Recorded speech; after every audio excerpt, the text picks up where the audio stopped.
ask the visionary, the legendary director, Kabir Khan sir. Put your hands together and please welcome. Everyone can know, come on, Delhi walo, thoda short to bachao. Well, Karthik, first of all, welcome to Noida. Ji, thank you so much. We are thrilled to be here. यहाँ आके एक अलग ही energy आ रखी है जिस तरीके से आप सब रिस्पॉन्स दे रहे हैं और I mean कल से मतलब आज दोनों दिन मतलब बैक टू बैक कल दिल्ली में थे हम, आज यहाँ पे नोएडा में आए हुए हैं एंड यहाँ लिटरली सीरियसली जिस तरीके से थैंक यू बहुत अच्छा एक्सपीरियंस जा रहा है एंड आई होप आप सब लोग थिएटर जाके फिल्म भी देखें. So you are working with Kabir sir for the very first time now. Yes.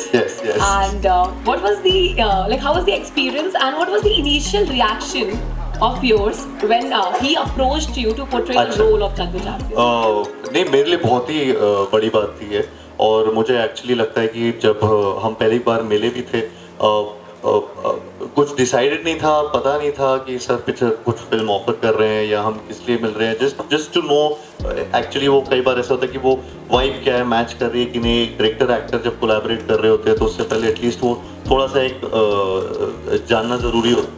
So I think मुझे ऐसा लगा था कि सर बस ऐसे ही मिलने के लिए मिल रहे हैं, ऐसा कुछ प्लान होगा नहीं या तो मैं जब मिला तो we started discussing certain things and ideas and he and then it went on. मतलब वो 20-25 मिनट की मीटिंग वो 2-2.5 घंटे चली और उसमें फिर ये आइडिया भी सर ने बताया and I was really excited and मैं बिल्कुल मतलब मेरा सवाल यही था कि सर ये स्टोरी सच में रियल में है या ये फिक्शनल स्टोरी है. बट ही सेड कि ये सारे मतलब ये फैक्ट्स हैं और ये लिटरली सच्ची कहानी है और तो I was just completely shocked and surprised and I was just totally on and I immediately wanted to do the film and that's how we started the journey and then yeah. That's really great and we have seen तब कहते हैं ना जब आगाज ऐसा हुआ है तो अंजाम क्या होगा and trailer से लग रहा है the movie is gonna be really fantastic. Well, Kabir sir, you are one of the legendary and the visionary director. People always want to work with you. So मेरा ये question है actually कि there is a saying that directors have an eye for talent. So how you casted Karthik Aaryan? What came to your mind actually when he shot कि हमें पता भी नहीं था कि ये movie offer होने वाली है? Actually, the answer is in your question. I think yes, directors do have an eye for talent, and I think more than just talent, it's also a feel for the energy of the person. That's very important. I think when, as a writer-director, that when I'm creating an character and an image is already formed in my mind, it's very important for me to see that energy in that actor, and that is something what I think in the course of the long meeting that Karthik just referred to, that's what I felt. He had all the elements that I needed for Chandu Champion, and I needed a lot of elements for this character. And I think I realized that yes, Karthik definitely has the raw material to be able to play Chandu Champion, and more importantly, he has the correct energy and attitude to undertake such a journey. Chandu Champion is not a normal film. It's not a regular film that I would be making or a regular film that Karthik would be taking part in. It is, we all tend to say it's a special film when we're releasing our films. The Chandu Champion it's really a special project for both of us because it took a lot from the both of us in terms of time commitment and energy. हम लोग story tellers हैं, हम कहानियाँ ढूंढते रहते हैं film बनाने के लिए. तो बाय चांस किसी ने मुझे एक पुराना आर्टिकल दिया और बोला ये आपने पढ़ी है इस इंसान के बारे में, और मैंने जब आर्टिकल वो पढ़ा तो मेरा पहला रिएक्शन था कि ये हो ही नहीं सकता, ये झूठ है. इतनी चीज़ें और इस ड्रामेटिक मैनर में एक इंसान की ज़िंदगी में नहीं हो सकती है, और अगर हुई हैं तो ऐसा हो ही नहीं सकता कि हम सब उनको नहीं जानते हैं. तो इतने बड़े हीरो अगर हैं, हम कैसे उनको नहीं जानते हैं. तो वहाँ से शुरुआत हुई और फिर काफ़ी महीने लगे उनको ढूंढने में. किसी को पता ही नहीं था कहाँ है, because truly N unsung hero. और फिर 2-3 महीने के बाद जब हमें मिले वो then I mean मेरे लिए बहुत ही डिस्कम्फर्ट से भरा हुआ, स्ट्रगल से भरा हुआ और बहुत सारी डिफ़िकल्टीज से भरा हुआ पूरा प्रेप था. और हाइड्रोफोबिक तो नहीं कहूँगा, बट हाँ थोड़ा डर लगता है कि डीप वाटर में बहुत डर लगता था और उसमें मुझे ऐसा लगता था कि अरे यार मैंने कभी ऐसा नहीं सोचा था कि मैं कुछ स्विमिंग से रिलेटेड कोई चीज़ कर पाऊँगा, नीदर डिड आई थिंक कि बॉक्सिंग से भी रिलेटेड कुछ कर पाऊँगा, और उससे भी ज़्यादा कि सब कुछ एक साथ एक फिल्म में करूँगा, ये तो और भी ज़्यादा हो गया। तो ये सारी चीज़ें बहुत सारी डिमांडिंग चीज़ें थी और बहुत सारे स्किल सेट्स थे जो प्रॉपरली प्रोफेशनल की तरह सीखना था, बिकॉज मेरे ओपोनेंट्स भी सारे प्रोफेशनल या तो वो रेसलर्स थे या स्विमर्स थे या फिर ओलंपियंस थे जो और बॉक्सर्स थे, तो ये सारे रियल एथलीट्स थे। एंड तो वो रिक्वायरमेंट था इसका बहुत, तो मेरे लिए ये बहुत अपहिल टास्क था to match them and because Kabir sir बहुत डिटेल से वो चीज़ें शूट करते हैं, तो हर चीज़ बेसिकली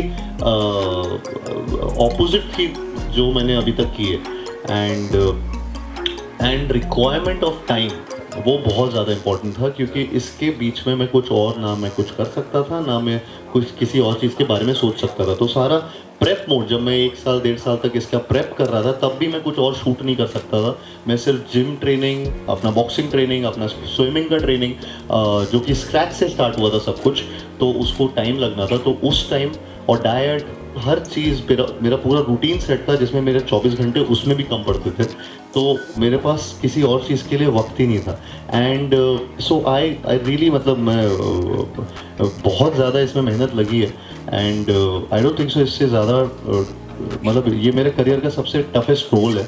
एंड इसमें बहुत मेहनत की गई है। बस आई थिंक 14 जून को सब लोग देखने आए और थिएटर में आई थिंक उनको ये फिल्म एंटरटेनिंग वे में इंस्पायर करके जाए। बहुत ही अच्छा एक्सपीरियंस रहा है और आई होप ये आगे भी कंटिन्यू रहे। जिस तरीके से सत्यप्रेम की कथा एक सक्सेसफुल फिल्म रही और उसको इतना प्यार आज भी मिलता जा रहा है, आई फील वो जर्नी बहुत अच्छी स्टार्ट हुई थी between Sajid sir and me. And I wish कि चंदू चैम्पियन और भी बड़ी सक्सेस हो और उसकी और ये जर्नी में और ज़्यादा चार चांद लगते रहे और हम और ज़्यादा फिल्में करें, because he is someone who really backs his films and he sees them like a filmmaker, like a and he gives all his films a lot of power, a lot of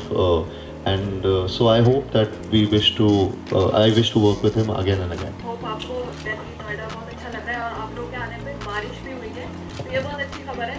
आप लोगों से सबसे पहले मैं आपसे जानना चाहूँगी कि ये मूवी का एक्सपीरियंस बहुत अच्छा रहा है, जैसे कि ट्रेलर में हमने देखा है, लाइफ चेंजिंग मोमेंट इस मूवी से आपके लिए हम कह सकते हैं? ये मेरे लिए लाइफ चेंजिंग रोल रहा है और ये लाइफ चेंजिंग फिल्म है। तो आई थिंक मुझे ऐसा लगता है कि I am really proud of this film and I just hope that everyone sees this film and सब लोग थिएटर में आके इसको देखें और इन्जॉय करें। एंड बस वो मुझे एक्चुअली लगता है कि ये मेरे करियर की, जैसा मैंने पहले भी बोला कि टफेस्ट फिल्म है, टफेस्ट रोल है। और जैसा अभी तक ट्रेलर में देखे हैं या कोई भी एसेट्स पे अभी तक आपने देखा होगा, वो मेहनत तो आपको दिख ही रही होगी। आई जस्ट होप कि आपको वो एंटरटेन भी उतना ही करे। And so fingers crossed for 14th June and या।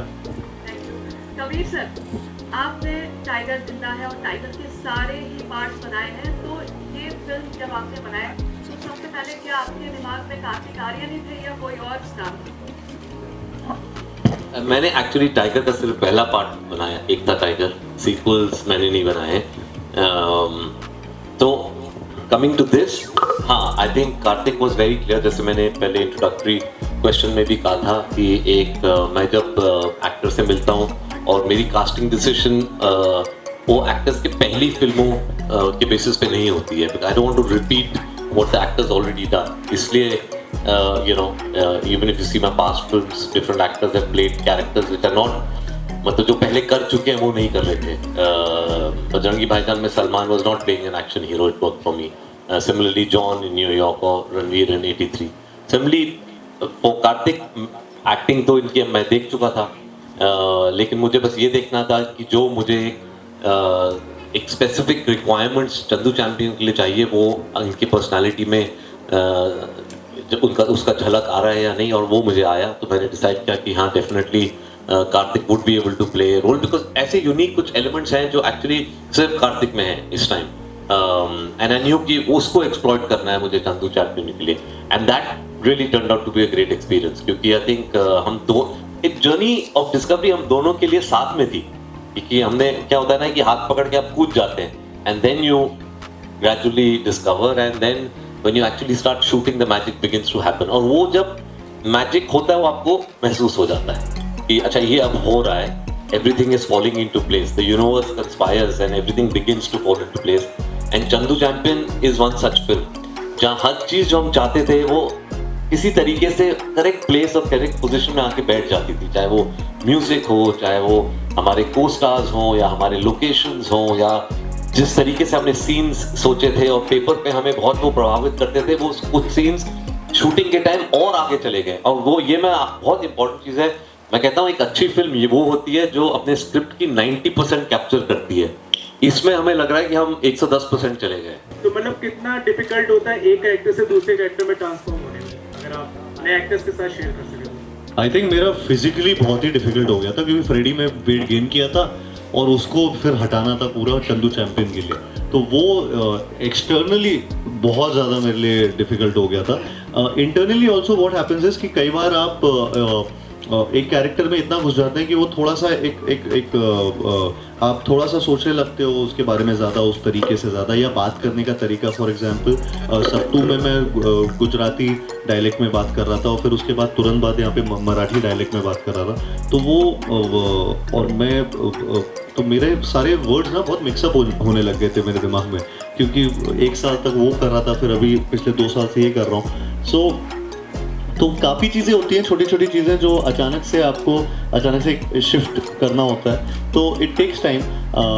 नाउ मतलब अभी फॉर एग्जांपल मैं चंदू चैंपियन ख़त्म किया था और तुरंत उसके बाद भूल भुलैया के सेट पे गया था, तो सडनली मुझे एक्चुअली ऐसा लगा कि मैं ज़्यादा एक्टिंग तो नहीं कर रहा, क्योंकि तो वहाँ पे क्योंकि एकदम वो गैग्स है, कॉमेडी है, तो वो अचानक से अलग तरीके का वहाँ पे काम करने का तरीका होता है।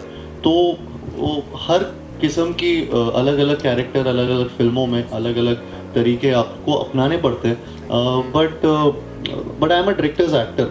मैं जैसा सर ने, कबीर सर ने मुझे यहाँ पे बोला करने को, मैं वो फॉलो करता रहा, and that's why you are seeing a new me from the trailers, and I hope when you see the film तब भी आपको ये लगे। तो it's half the battle is won जब आपके पास ऐसे डायरेक्टर। तो सवाल ये है कि फिल्म में आपका जो है एक पूरी जर्नी दिखाई है, आपके लुक्स बहुत बदले हैं आपने इस फिल्म में, एक आपका एजेड रोल जो एंड में जिसमें ट्रेलर एंड होता है जी, थोड़ा सा उसके बारे में जानना चाहूँगा सर। वो सरप्राइज पैकेज है एक्चुअली फिल्म में। वो काफ़ी मज़ेदार टाइम है, और कैरेक्टर का जब जिस तरीके से वो अपने एक्सपीरियंस से सारी चीज़ें जोड़ गुणा भाग करके अब वो जैसे बातें करते हैं और जो बातें करते हैं वो, I mean I enjoyed playing that portion also a lot, the old part, and we had fun while shooting that portion, because उसमें कुछ अलग ही सुर था एक, जिस तरीके से वो बात कर रहा था, जिस तरीके से उनकी situations थी वहाँ पे, and I really think that it's an important part of the film, which is very unusual, I think, and also for my audience also, they've never seen me like that, तो वो एक अलग चीज़ है। उसके लिए बस सबसे ज़्यादा जो फन पार्ट नहीं था वो ये था, उसके लिए मुझे 6 घंटा प्रोस्थेटिक के लिए जाना पड़ता था, वो प्रोस्थेटिक लगता था, तो कभी सुबह अगर 10 बजे का कॉल टाइम है तो मुझे या मेरी टीम को 4 बजे या सुबह 3 बजे आना पड़ता था उसके लिए, ताकि तब तक 9 बजे तक हम तैयार हो जाए वो पूरे गेटअप पे। So it use to take time, but it was again worth it, जिस तरीके से उसमें सीक्वेंसेस या वो सीन्स परफॉर्म करने का जो मौका मुझे मिला। तो ये बताना चाहूँगा कि जब पहली बार जब मुझे सर ने कहानी सुनाई थी, तो मैं बहुत एक तो शॉक था, लेकिन सैड भी था कि मुरलीकांत पेटकर जी की कहानी अब तक किसी को पता क्यों नहीं है। ये ऐसी कहानी है जो बच्चे को पता होनी चाहिए। पहला सवाल यही पूछा था कि क्या ये सच में ऐसा हुआ है और हमें इसके बारे में कोई खबर नहीं है। सो एंड वो सारे फैक्ट्स हैं, तो वो रियल स्टोरी है, एंड तो जब ये ऐसा मैंने पहली बार सुनी तो मेरी रिस्पेक्ट तो ऑफकोर्स बहुत ज़्यादा बढ़ गई थी. And in fact while playing the role, जब उनके लिए प्रेप कर रहा था फ्रॉम डे वन, उस दिन से मुझे पता लग गया था कि इसमें बहुत मेहनत लगने वाली है.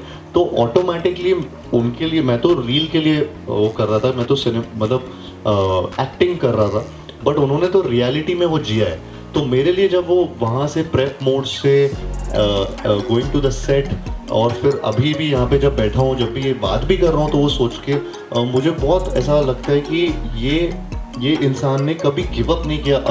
The man who refuse to surrender, ये हमारे टैगलाइन है, and that is so apt. वो उनके साथ एकदम जाती है, बिकॉज उन्होंने ऐसी सिचुएशंस में जब हमेशा आपको किसी को भी ऐसा लग सकता है कि नहीं यार अब गिव अप मार देते, उन्होंने कभी गिव अप नहीं मारा. उन्होंने एक्चुअली और ज़्यादा बेटर चीज़ें की. सो विच इज़ अनरियल. तो बहुत ज़्यादा रिस्पेक्ट है मेरी मुरलीकांत सर के लिए. एंड आई होप कि मैं मेरी जितनी कोशिश रही हो उनको पोर्ट्रे करने में वो उनको अच्छी लगे.